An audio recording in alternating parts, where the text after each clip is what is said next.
Contrairement à l'approche des précédentes CAN auxquelles la Guinée a pris part, il y a moins d'engouement autour du Sili national à quelques jours du coup d'envoi de la Coupe d'Afrique des Nations prévue du 13 janvier au 11 février 2024 en Côte d'Ivoire. Au marché Madina, le plus grand centre commercial du pays, les vendeurs des maillots du Sili national se plaignent du manque de clients. Ce n'est pas comme avant. Actuellement, ça ne marche pas du tout bien pour le moment. Parce qu'en Guinée, ici, il n'y aura pas la motivation sans le premier match et le deuxième match. Quand les airs jouent une seule fois, deux fois, vous allez voir, il y a la motivation, tout le monde va s'obliger d'acheter les maillots. Cet autre vendeur fait face aux mêmes réalités. Notre équipe de reportage l'a rencontré à 12 h ce mercredi 27 décembre 2023. Jusqu'à 7 h, il n'a vendu que 2 maillots depuis le matin. Alors là, il n'y a pas marché en Guinée ici. Le matin, j'ai vendu 2. Avant, année passée, avec l'année passée, on a dealé beaucoup de maillots ici. Mais cette année-là, c'est difficile. Le manque d'engouement autour de l'équipe nationale à quelques jours de la CAN et même la rareté des clients s'explique, selon notre interlocuteur, par la non-sélection de certains joueurs, tels que Morlaye Sylla et Madi Camara. C'est à cause de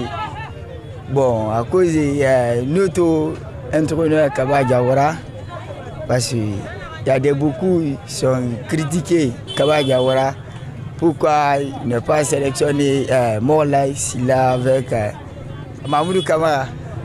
Bon, franchement, les Guinéens, ils ont trop critiqué ça. L'autre difficulté à laquelle ces vendeurs de maillots du Sili national sont confrontés est celle du choix de la marque avec laquelle l'équipe nationale jouera lors de la prochaine CAN. Cela est dû par le fait que jusqu'ici, nul ne sait officiellement avec quelle marque de maillot la Guinée va disputer la Coupe d'Afrique ivoirienne.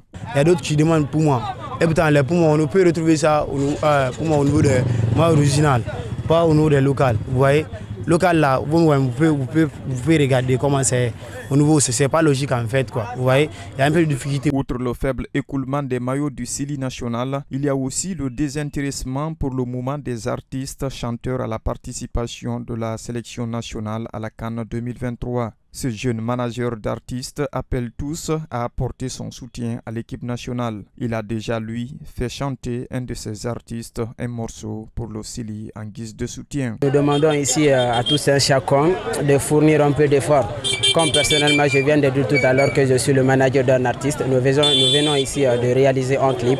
C'est une musique que nous avons faite pour soutenir l'équipe nationale.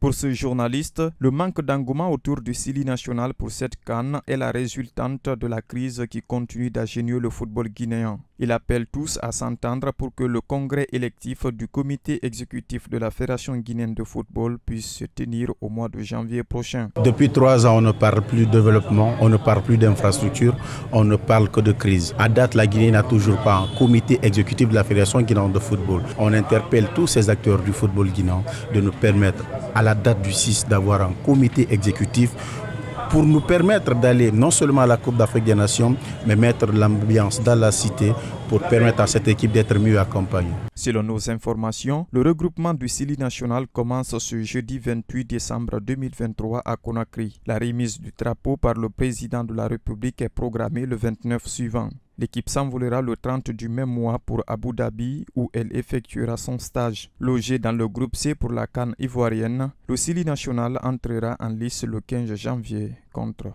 le Cameroun.